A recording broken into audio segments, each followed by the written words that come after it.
Good evening, everyone. Welcome to our online audience tonight. Thanks so much for tuning in. My name is Serena Longo, and on behalf of Harvard Bookstore and our partner bookstores, Books and Books in Miami and Politics and Prose in Washington, D.C., I'm so pleased to introduce tonight's talk with Ethan Hawke, presenting his new novel, A Bright Ray of Darkness, joined in conversation by Kiley Reid. Through virtual events like tonight's, indie bookstores all across the country continue to bring authors and their work to our communities and our new digital communities. Learn more at harvard.com, booksandbooks.com, and politics-prose.com, where you can review our upcoming event calendars and browse our shelves from home. This evening's discussion will conclude with some time for your questions. If you have a question for our speakers at any time during the talk tonight, go to the Q&A box at the bottom of the screen. We'll come to those at the end, and we'll get to as many as time allows. And in just a moment, I'll post the bookstore links to purchase additional copies of A Bright Ray of Darkness in the chat box, and also the links to purchase Kiley's book as well. Your book and ticket purchases make virtual author events like tonight's possible, and now more than ever, support the future of these three great independent bookstores. Thank you for tuning in. We sincerely appreciate your support now and always. And finally, if we encounter any tech issues during the event tonight, we'll do our best to resolve them as quickly as possible. Thank you for your patience and understanding. And so now I'm so pleased to introduce our speakers. Ethan Hawke has been nominated for 4 Academy Awards, 2 for writing and 2 for acting. He starred in numerous films over the years, including Dead Poets Society, Reality Bites, Gattaca, Training Day, the Before Sunrise trilogy, and Boyhood. His recent project, Good Lord Bird, a drama miniseries based on the novel by James McBride, wrapped up in November 2020 to great acclaim. And most importantly to us booksellers, he is the author of tonight's featured book and the previous titles, Rules for a Night, The Hottest State, and Ash Wednesday. Joining Ethan on our digital stage this evening is writer Kiley Reid, author of the hugely acclaimed best-selling debut novel, Such a Fun Age, which is currently in development by Hillman Grad Productions and Sight Unseen Pictures. Tonight, they'll be discussing Ethan's new novel, A Bright Ray of Darkness, which is a deep dive into longing, love, anguish, celebrity, and Henry IV. Patti Smith calls it a riveting work, and Ron Charles of the Washington Post writes, Hawke is a genius at conjuring the hush of the auditorium, the thrill of live actors, the magical sense of a performance moving through time. He's written a witty, wise, and heartfelt novel. All those things that we miss so much these days, but we're doing the best we can. Thank you so much for joining us. We're so pleased to be hosting this event tonight in this digital platform. Kiley, Ethan, the digital podium is yours.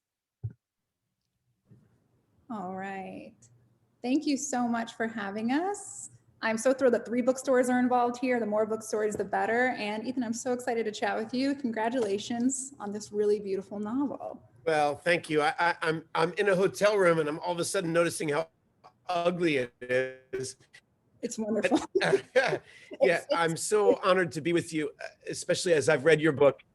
And your book is so brilliant. I feel so lucky to be with such a brilliant young writer talking to me about it. I'm really grateful for this. That is so kind. I'm so excited. I have way too many questions to ask you, but I would love for you to set the scene for us and read a little bit, because this is a book that's begging to be read out loud.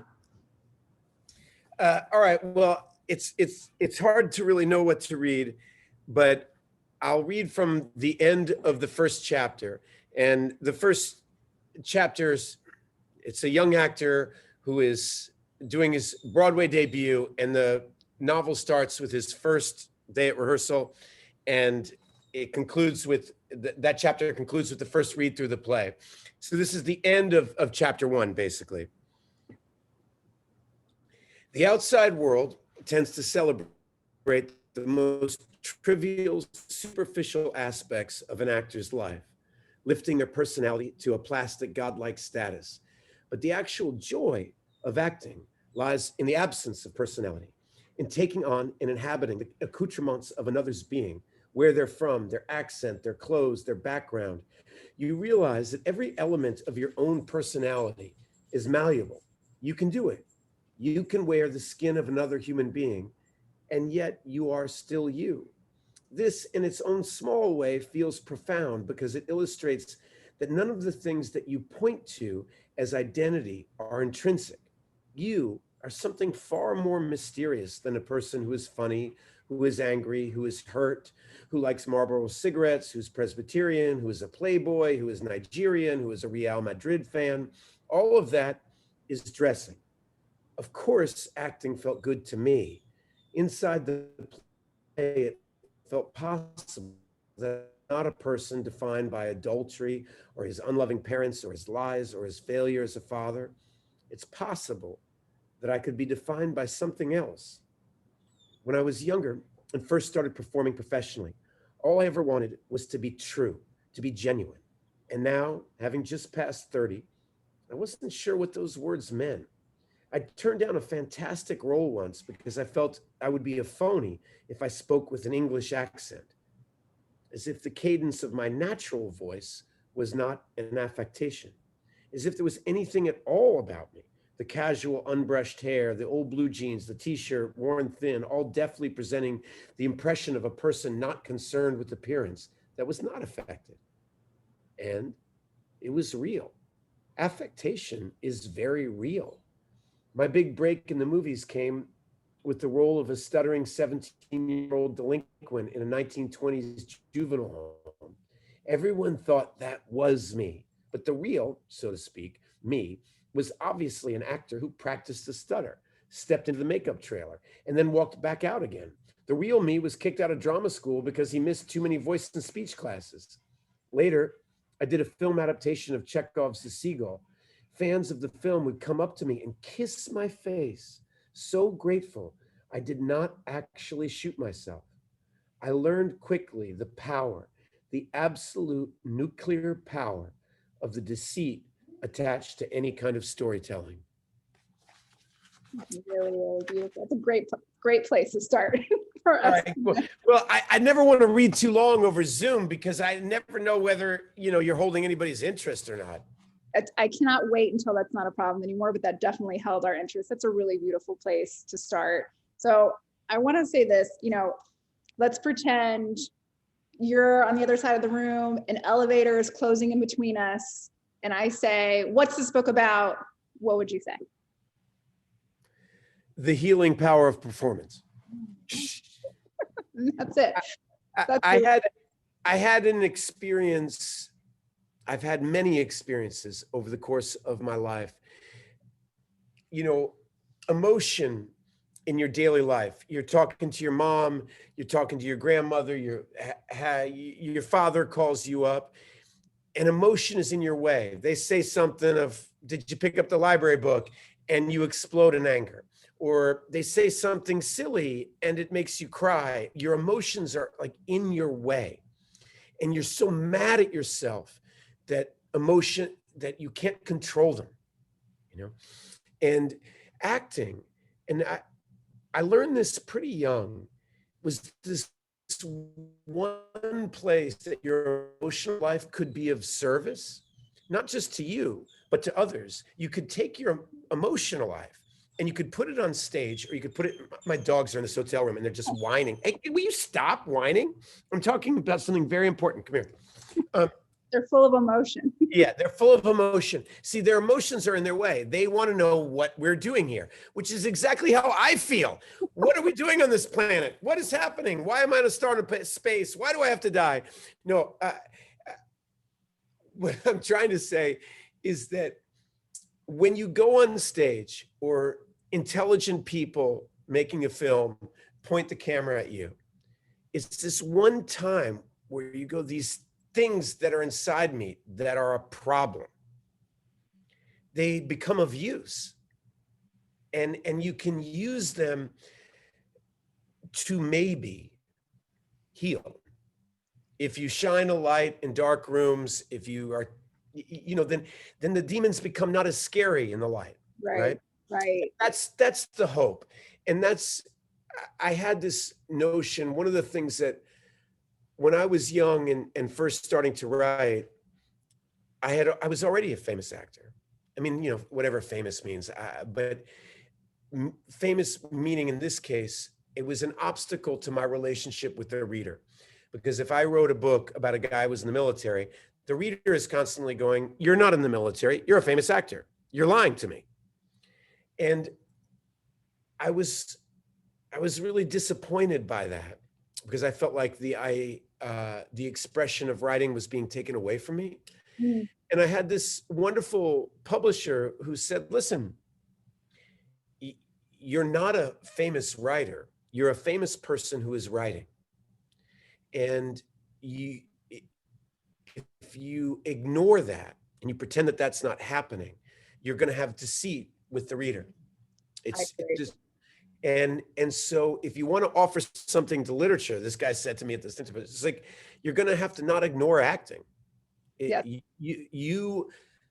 I've been a professional actor since I was 12 years old, right? I mean, There's so little details here that are so rich that I'm sure you've been collecting without realizing you were collecting them for your entire life. Well, I might have even realized it. I mean, you know, I've wanted for a long time, and it's to do this, to write a fictional account of a first-person narrative of a person on stage, because I haven't. There's a handful of books. James Baldwin has a good book about an actor, and there's a handful of them, but they aren't really an account of what it's like to be a performer and about that. Right. The joke to myself, I would say, is that I want to do for the actor what Melville did for the whaler. You know, Yes. I'm curious about that, because something that people often ask of writers is, you know, who did you write this book for? And I think that in terms of, you know, when people ask me that, I think that they're talking about the race dynamics, which I completely understand. But that being said, you know, when I'm writing, I'm not really writing for anyone. But I do feel that it's our job as writers to answer to certain people. And I'm curious if you felt the pressure of really depicting Broadway and theater and the struggling life of a struggling person, even though it's a niche crowd of those who can make it to Broadway. That's an interesting question. You know, I've spent the last, I don't know, 4 or so months doing a press tour for the Good Lord Bird with James McBride, who is a brilliant novelist. And one of the things, I don't want to speak out of turn for him, but one of the things that became clear in our dynamic, that the choice to engage in a conversation about race for me was a choice. And for him, it was not a choice. Everything, it was never a choice. Everything he does, it doesn't matter if he writes about his grandma, it doesn't matter what he writes about, it's a Black author doing this, right? And so everything's seen in that gaze. And it's clear, I think, if, you know, his decision to try to write something about John Brown, there's a psychology at work about who he was writing for. Mm-hmm. You know, and it's pretty clear. And because of that clarity, his writing has real power. And I do think you do want to both write for yourself, because I think people smell authenticity, but you also want to write for your audience. It's like when you get on stage, even as an actor, I want to act for you tonight. I mean, with the beauty of a live performance is, it's not for anybody but who's in this room right now. Mm-hmm. You know, and that, if you take into your consciousness the people, the souls that are right with you right now, it becomes personal. Right. And it becomes immediate, and it becomes intimate. And I do think, if I had a friend who read this book, and he wrote me, he's really brilliant playwright, and he wrote me, he said, you know, I threw it across the room after page 20. I just hated this book so much. He said, because I hate books about the arts that celebrate the arts.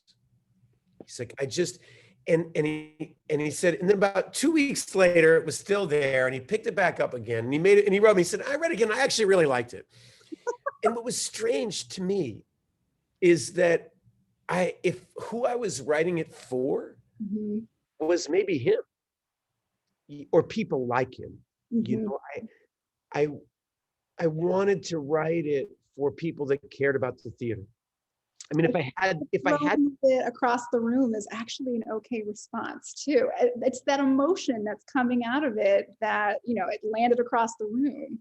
yeah, and so in a way, I felt like, well, provoking a response is not necessarily a bad thing. I mean, even if the response is negative, you know, I mean, so I hate saying that out loud because it makes it sound like, well, if you're not interested in the theater, you'd never like this book, and you probably won't. I mean, I don't know. I mean, I never know. So I think that this is a story about human behavior and identity as well. And I think that whether we all like it or not, we're interested in those things. But I do I like hope it. so.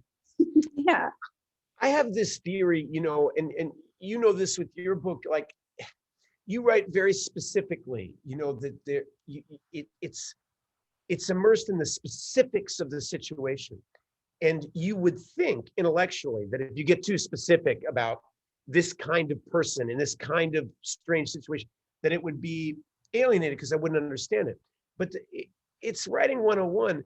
The strange thing is the more specific you get about your unique experience, the more other people relate to it. And I think Agree. yeah, I think the mystery is that our experiences are not nearly as unique as we think. They aren't. They truly aren't. The more specific you get, the more people are saying, I felt that and I haven't seen it that way. I didn't realize that's what I was feeling. That's what that thing is. And all of the time my students are saying, I'm so weird. No one can understand my writing. I'm like, you are wrong.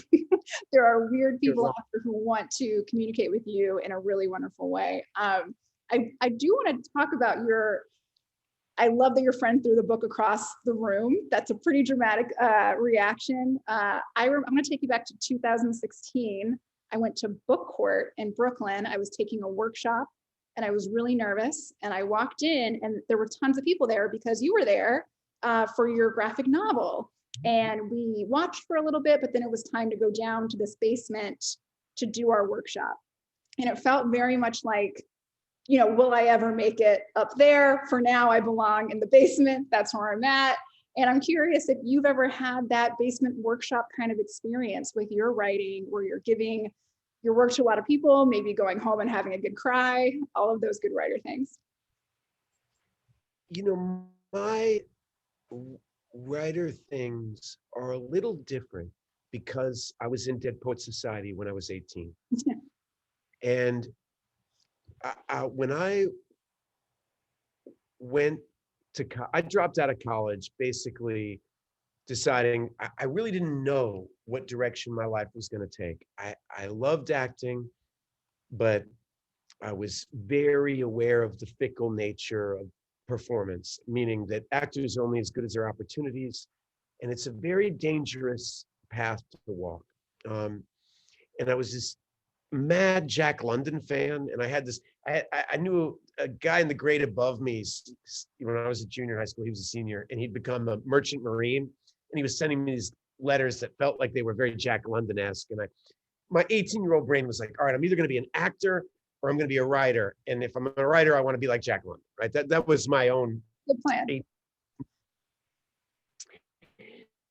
But then hush, dogs, hush, forgive me. Then I ended up auditioning for Dead Poets Society. And hey, Georgia, be quiet. The movie was a big hit. And it altered the kind of gravitational, there was almost a tidal pull in my life towards acting. But I still had this passion for writing. It was one of the ways that I tried to keep myself sane is by keeping notebooks and working on things. Please, dogs, it's not fun. And I'm in a hotel room, everybody, please forgive me. And so my workshop period of my life has happened in front of people. You know, I had this moment, you know, when The Hottest State came out, I'm not so dumb that I don't know that the book is probably being published because I was in movies and not because of the quality of the writing, right? That's not lost on me. But kind of like I felt like, well, what matters is what I do with it. Mm-hmm. if I get this experience, the world is, you don't need me to tell you the world's not fair, right? The world is not fair.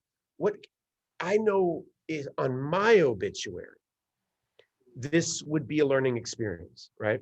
I remember once when somebody offered me Hamlet, and all these people told me not to do it, like, oh, you're going to get made fun of and it's going to be terrible. And what do you think you have to offer Hamlet?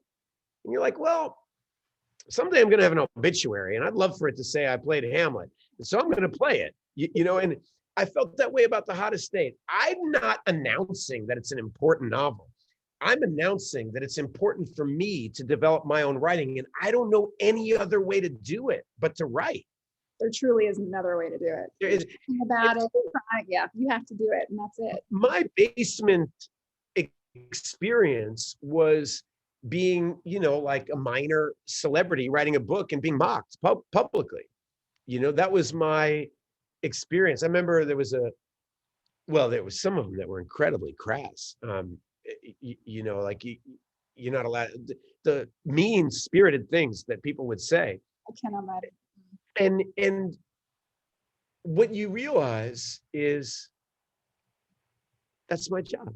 If I'm serious about writing, then I'm not doing it for people to like tell me I'm great, right? I'm doing it to try to contribute. And if I want to contribute, I have to learn, and I haven't earned these people's respect. And that's fine. And it ended up being of great service in my life. You know, and so my journey has been a little askew. Right. You know, my learning journey. You've done The second Dead Poets Society came out. Wait, say that again? Sounds like you've had just as much growing in probably ways that you may have not been ready for or wanted to, which I think writing does. It's this big equalizer in a strange way. And I'm sure that you've come at it with a lot of struggles as well. It's super humbling, you know, because as a reader, you read people's writing and it moves you, right? I mean, it gets inside you and all of a sudden you don't feel alone. And if you're like me, there's this other reaction you have to reading great work, which is, oh, I want to speak. I have something to say. I love what you said. I had a neat experience too. Call on me, right? It doesn't mean you have anything to say, but it does mean you have a desire to articulate something, you know, and it takes a lifetime to start to figure out how to speak an authentic way with your voice. Yes, yes. That actually, I want to talk about William Harding here. All right. Because he makes a lot of mistakes. A lot of them. He can't see himself and others very clearly. However, something that makes the book very, very enjoyable is that as a narrator, he's really generous, especially for someone who enjoys the theater like I do and wants to know all those backstage things. He slows it down and tells you what's happening. And all of the little details, from the blue eyeliner that the Black actors use to the really petty bureaucracy of controlling a big actor on stage, all of those things are really lovely. And I would love to know if, obviously you have a lot of experience, but if any research went into crafting this novel and making those sections really succinct and wonderful. Well, you know, I told you about the publisher that told me I needed to write about acting, right? Well, one of the things he said to me, I remember he said, Don DeLillo would need 20 years of research to catch up with you. This is your spot, you know, I mean, this is your lane, Hoss, right? So did I need any research? No. I mean, You've been living it. I've been living it. And I remember being 13 backstage in George Bernard Shaw's St. Joan, right? In full armor and a lance and, you know, and the actress, her name was Stacey Ray, and she was playing Joan, and I was Dunois' page, and the actor playing Dunois, they stopped rehearsal for, to me at 12, 13, it seemed forever. It was probably a few minutes to talk about faith and what is a real relationship to the divine, and was she crazy? And I watched these people, and it was almost comic, you know, in armor and the ridiculousness of the situation. but their conversation was so sincere, Mhm. and it was so much fun. And I wanted to be a part of that. And what I say that is like my research began there. I mean, there's aspects of that experience that are in this performance. I've seen so much ridiculous behavior backstage, and I've seen so much beautiful behavior. I mean, it's like anything in life when there's a crisis, and there's something about performing, there's a manufactured crisis. People's heart rate, doesn't matter if you're giving a speech at your best friend's wedding, right? When it's your turn to go up in front of everybody and talk, your heart's like up here. Yep. And people think that because you're a professional actor that your heart's not up here. You're learning to navigate it, but you're still a human being, and those are still your brothers and sisters out there, and you're petrified that they're going to hate you. I don't know why we're all so petrified, but we are. We are. And so I've been researching this novel. I've been researching this novel. It's why it took me, the idea for this book happened about 19 years ago. And I think it was very hard for me to make myself vulnerable enough to, that sounds stuff. I was scared. I mean, I wanted to write about acting. I felt like there was something that happens backstage that might be valuable to other people because it seems so human to me. The balloon of one person's ego that is secretly, of course, obvious. The grace you find when you're a part of a collective imagination. I mean, when you're really a part of something bigger than yourself, it's so beautiful. And so if I could write about that, well, then it might have value. Right. That's a lot of research. That's amazing. And going off of that, there's a moment in the novel where this sentiment is shared, and I'm not going to read too long, I promise. When a performance is going well, there is no thought. You are not amused at how well you might be acting. There is no you. I'd love to know if you feel that way about writing. Wow. Does the you go away? Where does the you go? I don't know.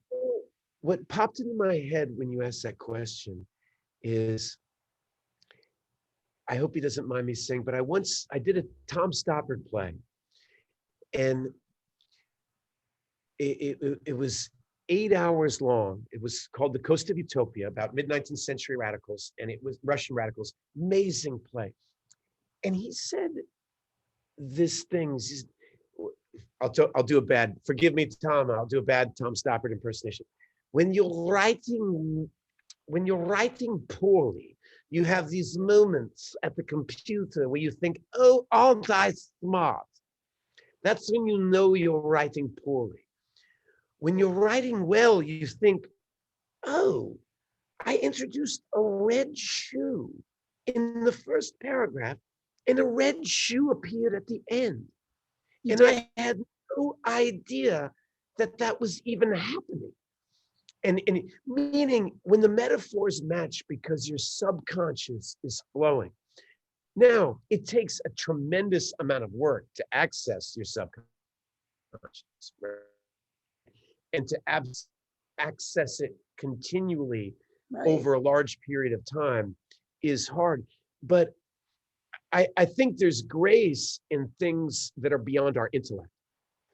So yes, you must have had this. Do you ever, like, every now and then you'll, God strike me dead or whatever, but every now and then you stumble on a paragraph or something that you wrote, you don't remember writing. You're like, wow, that's good. Where did I steal that from? Right. Where'd that come from? I feel like there's no difference. There's no midpoint. It's either, oh my God, what was that me? What's wrong with me? Should I quit? Or it's, I might be kind of genius. I don't know. I'm not sure. Yeah, I might be doing something freaking awesome.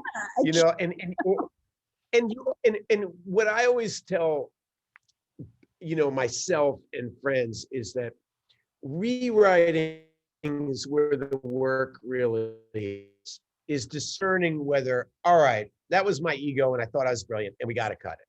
because it's, I mean, I had a great director once say to me, I was doing, the Scottish play, Macbeth, and the director came backstage and said to me, how'd you think it went?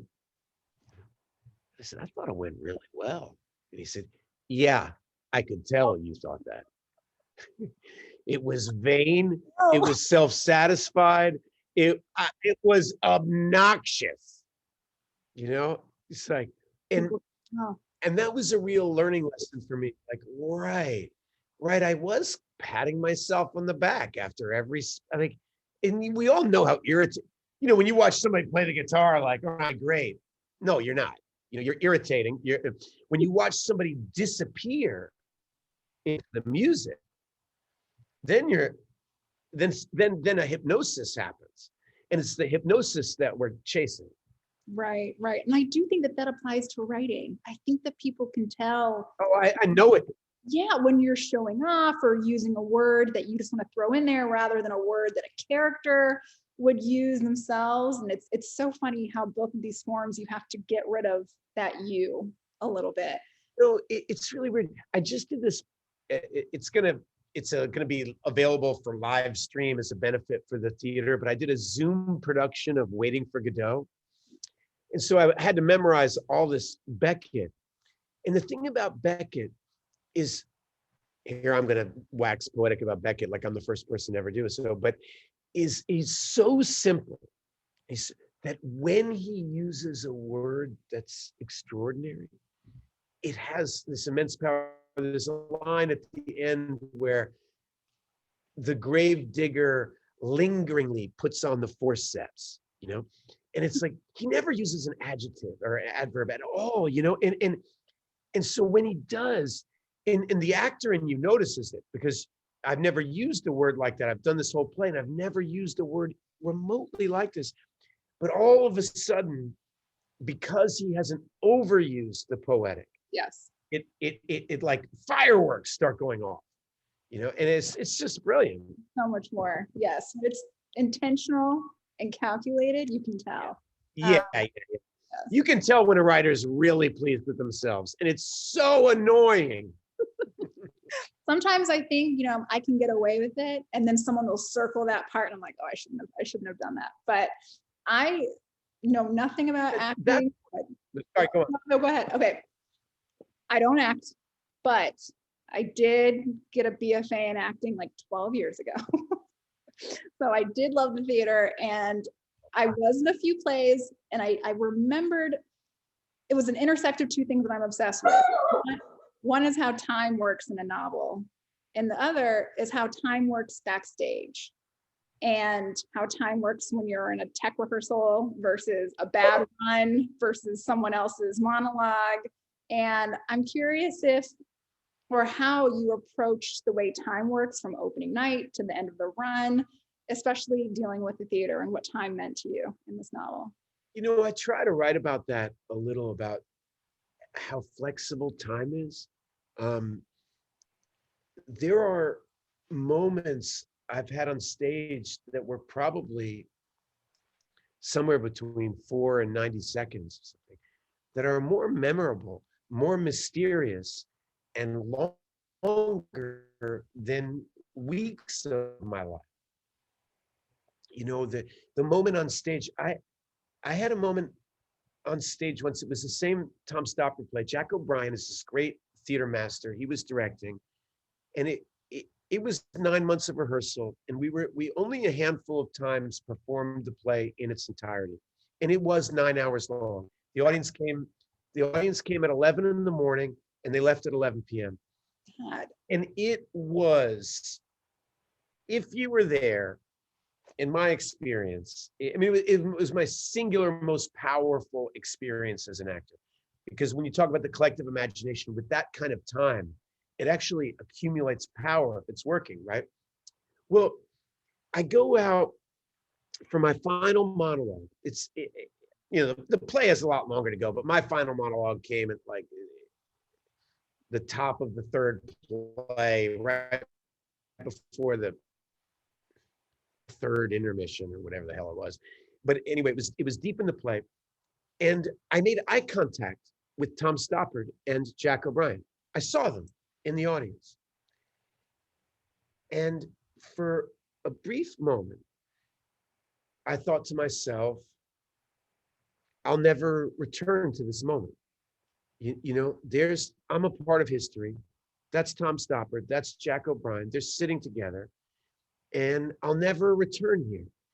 And I experienced this whole, you know, kind of like a high school graduation where you kind of realize it's almost like being at your own funeral or something. Yeah. You're so aware of time, and I was so moved by how much I loved them and admired them, and then I didn't remember where I was in the speech. Oh no. For how long? Well, I had no idea. I mean, it was almost like a car wreck where you like, you know, where time just goes so slow. And I wasn't sure if I'd even started the speech. Oh, no. Or was I halfway through it, or was it before the last line? I mean, I've been doing the play for 9 months. You know, I mean, I've repeated this soliloquy a lot of times. And so I had no idea. And I stopped and I looked at them again, and they were just staring. And there's no indicate. I mean, I could have been anywhere in the Milky Way as far as I was concerned. I had no idea where I was. And I did this thing, and it was just an instinctual thing where I just screamed. I just went, ah, you know. And then I started from the beginning. Now, when I came back off stage, my roommate, my guy who I shared my dressing room with, was like, "That you nailed it." I was like, "We'll never nail it that way again." And I still don't know what happened, but it seemed like 4 years of agony to be staring at these people you admire and a house full of 1,000 people who paid too much money to watch it, and you're lost. It's a terrifying moment. I cannot imagine. That's like it reminds me of when you take that weird midday nap and you wake up with a panic saying, did I sleep the whole night? Or did I sleep twice? And you don't know what to do. It's exactly like that. Miserable. But I feel like, you know, you kind of get that panic of time on the page here. There's a moment when William is having a bit of a breakdown about going back on stage, and someone's trying to convince him. And that moment stretches, but it's really only like 3 minutes that they're chatting. And the way that, a couple minutes. Yeah. Do you feel that that's how time works backstage, that it's minutes and hours? I liken it, I think, in the novel is what it feels like to me. It's like sitting on top of a rocket, you know, and you know it's about to blow off, and you don't know if you're about to make the biggest fool out of yourself or ever. And so it doesn't, 30 seconds, it's one of the things that makes me believe that time probably isn't even real. I don't know, because it's so elastic. And the inverse is true too. Sometimes it goes by so fast. You can't believe. Haven't you ever had that experience where you're with somebody you're crazy about, and you're so excited that you have this like 4-hour dinner lined up or whatever, and before you know it, you're saying goodbye. Wait, no, wait, I want it back. That's usually, on a good experience, that's usually how closing night is. You know, because you spend this thing, you're like, all right, I'm going to remember this. I'm going to enjoy this. And all of a sudden it's over and you don't remember it. It's awful. Right. It's awful and wonderful on closing night if it's a good show, I'm sure. And yeah. I'm going to let everyone ask their questions in a second. Everyone's been asking such wonderful questions, but I would love to know what you are reading and enjoying at this moment. Well, first off, in case people in the audience don't know who you are, I had the great fortune of reading your book, which is tremendous. I was part of a committee that started the Young Lions at the New York Public Library. And your book was selected as one of the best books of the year last year. And I know firsthand, as a part of the selection committee, I always told myself, like, I went through that selection committee for 15 years, and I remember thinking, if something I wrote ever made it through this kind of selection, people are brutal, because it's all writers who are the readers, right? It's Yes. all lovers of fiction and passion people, and you're forced to read everything. Everybody's got to read X amount of books, and then everybody picks their favorite, and then everybody has to read. It's this big culling process. It's really, I was really impressed with the process, the selection committee's process, because the idea was to protect young writers and make sure there was some net besides the commercial world. Yes. To make sure something, I'm sure lots of things do slip through the net, but to create some place where it's curated and there's a criteria for quality that isn't whether it makes money, you know? And so you should be congratulated for, being selected as one of the best books of last year. It's such a tremendous book. And that's why I'm so grateful for you doing this. Thank you so much. I used to take when I was a nanny, I used to take the little girls to the public library there and play on the computer and talk about the lions. And so it was a really nice, coming together of writing the book about a nanny being celebrated in that way. So it was you deserve it. And I'm here to tell you that it's a real honor, because it's a bunch of people that don't want to give anybody a prize, I understand. I just read, since we're talking about the theater so much, if people have an interest in the theater, I just read Andre Gregory's This Is Not My Memoir. And for people who remember, he's Andre Gregory from My Dinner with Andre with Wallace Shawn. And he's a very, it's an old-fashioned word, avant-garde, because our whole culture is so oriented in commercial success that reading his book is almost like a throwback. He doesn't care about commercial success. He's talking to the gods, he's talking to the universe. He's not interested in, who's gonna make bank, and he's lived a long time, and he has a lot to offer, and he's very kind and mystical and strange. And it was one of those strange memoirs that makes you feel like life is worth living. Strange memoir sounds very apropos to this time that we are in right now. So that's a great one. I have here. I'll give Andre a shout out tonight. That's a good one. I have Sarah Wilson, and she is asking, where did you grow up and how has that place affected your writing?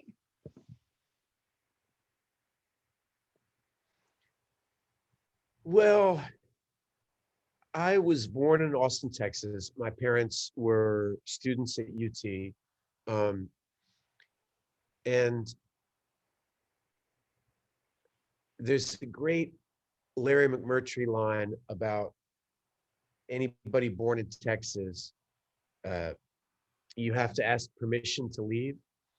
And if you leave without permission, you'll always be called back, and a lot of the things in my life that I've written have strangely revolved in some ancillary imaginative universe, before she is from Earth, and the Hottest State and Ash Wednesday are both about a longing for Texas. And I only realized this in retrospect. I wrote this movie Blaze about a country singer-songwriter, and it's all about a longing for Texas. And I think for me, it's a longing to understand something I don't understand. You could call it Texas, you could call it New Jersey, you could call it Antarctica. I don't know. It's just a longing for something, a sense of home. This book is the first one that doesn't really deal with that at all. Maybe it might be more honest in that way. I don't know, but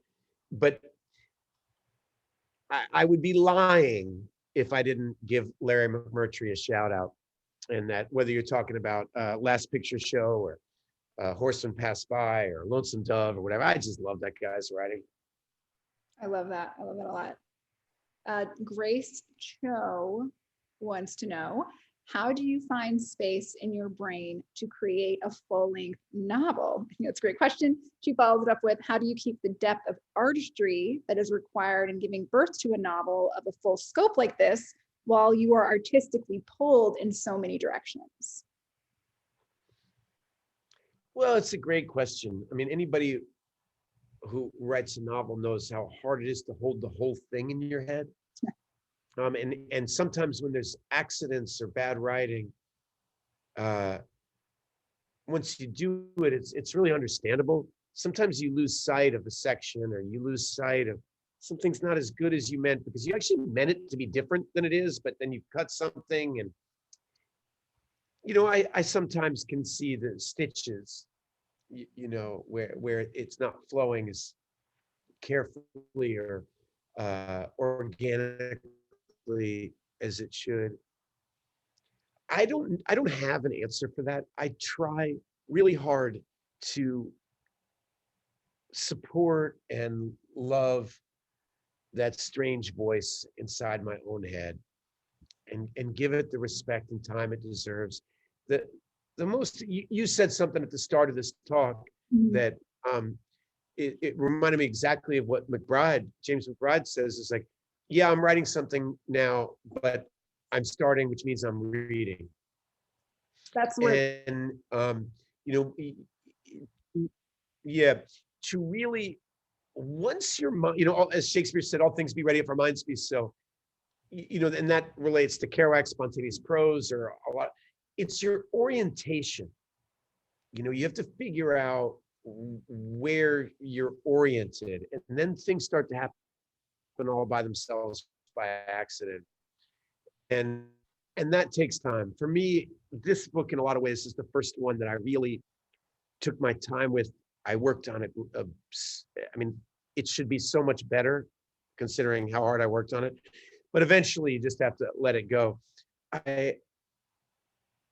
I love holding it in my head. And one of the things that's sad about publishing it, I don't know if you feel this way, is it's like a part of you that falls away.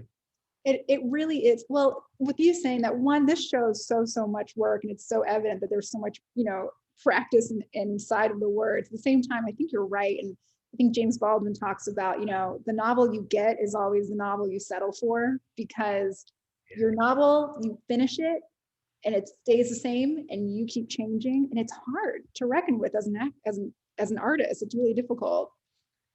It's really difficult. I read some essay when somebody was really mocking Walt Whitman for why he kept working on Songs of Myself or whatever. And I don't know. It's not a fixed thing. I almost, no sooner am I reading it out loud to you that I want to make changes in it. Yeah. I mean, it's not for me, it was the act of doing it that was so thrilling. And once it's done, there it is. But I do agree, you have to at some point let it go and bend your mind somewhere new.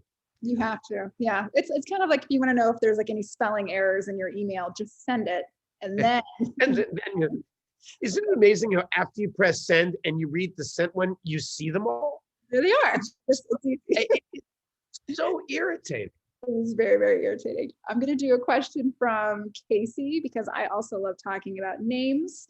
Casey says, it was comforting to see the name William Harding on the first page. Why did you choose it for this novel? And can A Bright Ray of Darkness be seen as a continuation of The Hottest State, or is this William a new iteration of the character? Well, for those, thank you for asking that question. Thank you for caring. For those that you don't know, that the protagonist of Bright Ray of Darkness is the same protagonist as The Hottest State. And it's a little bit, that use of I. A lot of people have written about this first person tool. As soon as you say, I did X, it has an immediacy. My mother died today, pick whatever sentence you like. But when you make something personal, you create this illusion of this professional.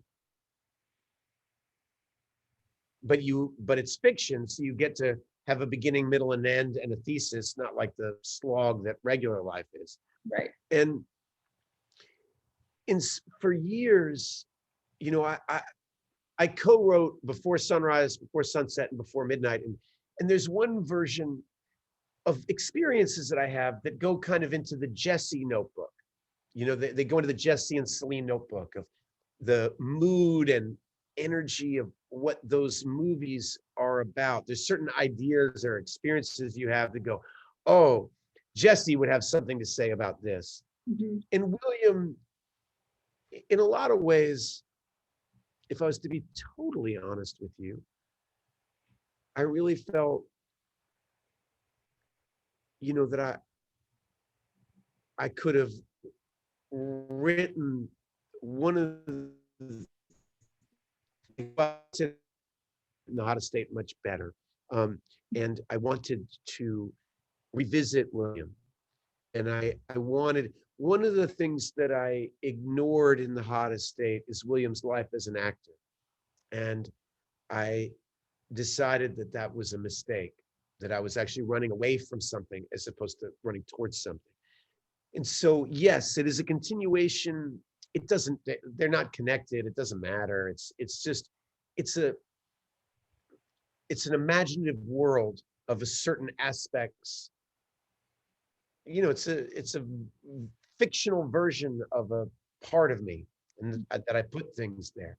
Right. It's like a different reality, I feel. Yeah. And it's connected to the hottest state, but in a lot of ways, I think in some way I was trying to speak to it and improve it. Yes, I understand. Catherine Campbell says, you've had a long relationship with Shakespeare. Is there a play that is unexplored by you or a role that you'd love to play? Yeah, I mean, one of the weird things about this year, I'm sure other people have thought this, said this, but more than any year of my life, I've looked at myself, right? I see myself on the Zoom right now, right? And I've watched, I'm like, wow, my beard went gray. Like, when the hell did that happen? You know, I can't, it's been this enforced, you know, acknowledgement of where you are in time. And as I look at that gray beard, I start thinking about Prospero. And I start thinking about The Tempest. Yeah. I have a daughter who's an amazing actor, and I would love to do The Tempest with her. I've been dreaming about it. I have to find it. You know, the pandemic has to end and the theater has to come back to life. But I've got eyes on Prospero. That's a pretty great role. Caliban is probably my favorite. Like, if I could go write a thesis and had some time, great role. Caliban is the best. Yeah, no, you need a great Caliban. Yeah. But and when I wanted to play Caliban for a while, but now the Zoom gray beard has made me say, Ethan, it's time to be Gandalf. I totally understand. If we can get anything from looking at ourselves in that way, I think Prospero would be wonderful. And then I will end here with Elizabeth Kaufman. Can you talk about how your work as a writer affects your work as a film director and vice versa? And do you think about writing with details, images, or sounds in cinematic ways?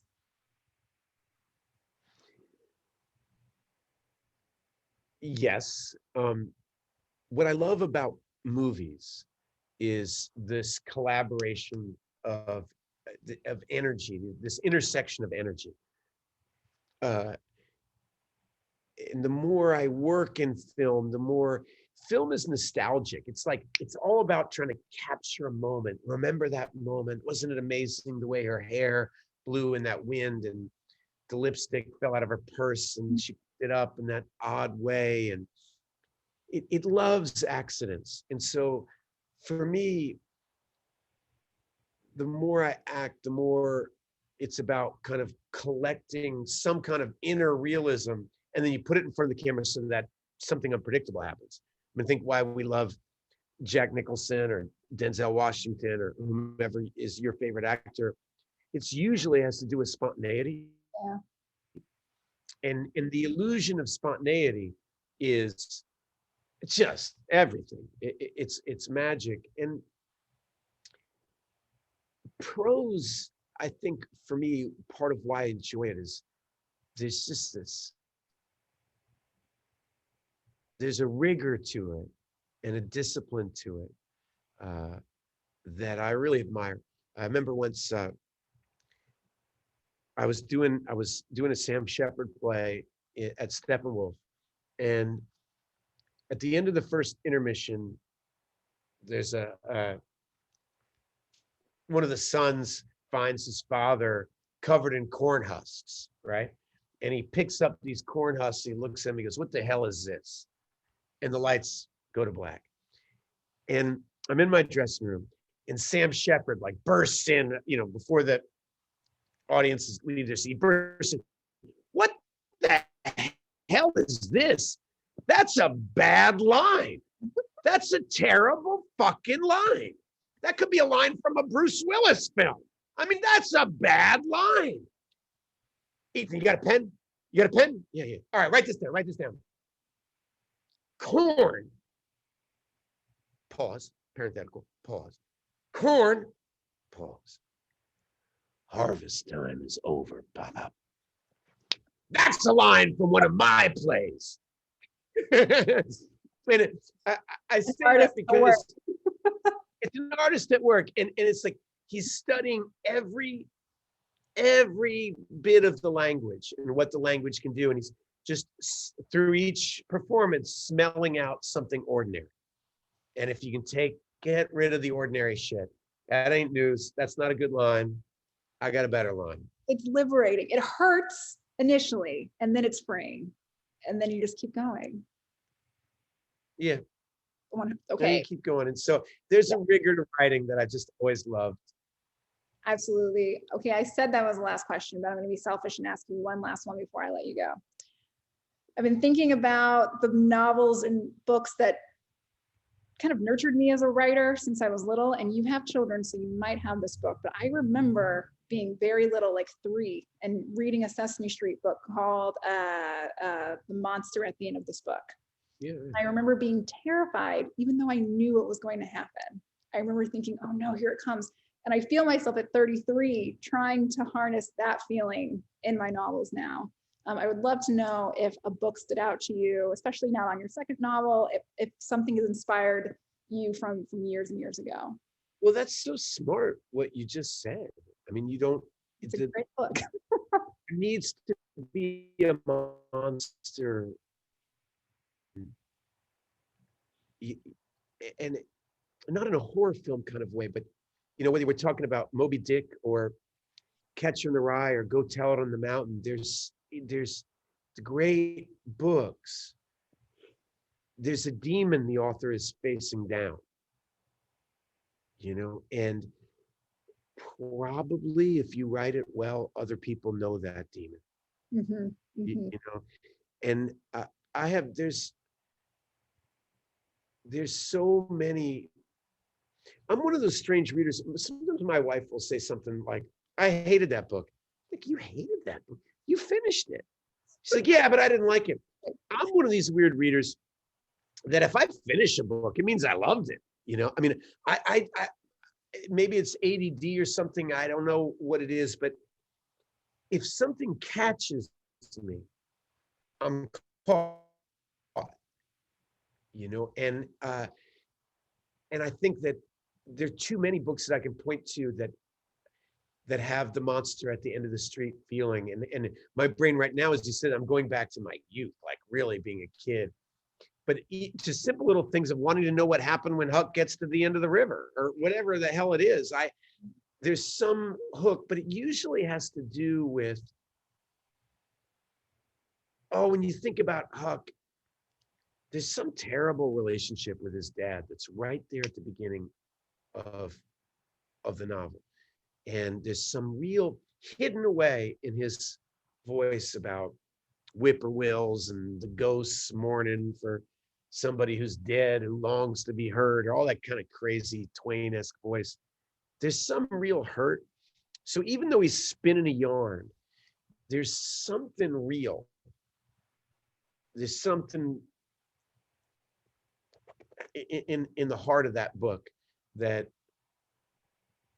speaks to you. And I remember, you know, I remember, I don't know why exactly, but Go Tell It on the Mountain was one for me where I couldn't stop crying at the end of that book. And this man had a very different life than me, but you don't unsee that. Right. He taught me to see through his eyes, and you don't unsee that. Everything changes. You know, Yeah. and that's what you're trying to give your reader, right? We all see through this tiny, tiny keyhole of our own experiences. And what I love about reading is it's like when somebody does it well, you get this other keyhole. Yes. And the world becomes so much bigger. I would definitely describe the view into this, to backstage, as a keyhole. It's very private, but it's giving and it's generous. And there were moments that I wanted to strangle William. There were moments when he was going to the hospital and I thought I was going to be sick a little bit. And the whole time I'm just rooting for him to have a good show and get it together. It was really, really lovely. Thank you so much for sharing. It's a beautiful novel. Congratulations. And thank you for doing research for the past 50 years. It really shows. Who knew this is what it was for? And please, everybody who's listening, read Kiley's book. It's amazing. It deserves all the acclaim it's gotten. Thank you so much. This was really lovely. So nice meeting you. Nice Thank meeting you both. This was just really wonderful. It's really great when, even though we don't have the energy of all of us together in one room, when the speakers can bring that energy just by being on a screen, it's always really remarkable. And I really felt that tonight. So thank you both. This was really wonderful. And also thanks to all of our viewers for tuning in. On behalf of Harvard Bookstore, Books and Politics and Prose, have a good evening, keep reading, and be well. Good night. all my love. All right. Bye-bye. Nice meeting you.